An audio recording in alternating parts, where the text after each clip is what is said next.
మచ్చా ఏం మచ్చా ఎంత ఆనందంగా ఉండవా? ఏడస్తగదు ఉండేదా? ఏడుస్తున్నావా? ఆనంద బాష్పాలు అనుకున్నా. సరే సరే సారీ మచ్చా.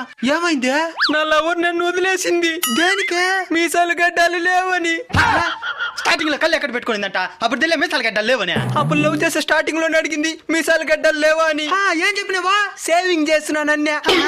నెలలో వచ్చేస్తుందని చెప్పినా సంవత్సరం అయినా రాలా, అంతే వదిలేసింది. ఏమైనా మగాడికి మీసాలు గడ్డలు ఉంటేనే అందం. మగాడికి అందం మీసాల గడ్డలో కాదు, ధైర్యం, తెగింపు. శ్రీకృష్ణుడు మీసాల గడ్డలతో ఉండే ఒక్క ఫోటోనైనా చూసినావా? మరి ఆయన్నెందుకు అంతమంది ఇష్టపడుతున్నారు? బ్రూస్లీకి మీసాల గడ్డలున్నాయా? మైకేల్ జాక్సన్కి? లేని వాటి కోసం ఆరాట పడేవాడి కంటే ఉన్న వాటితో పోరాటం చేసేవాడే గొప్ప.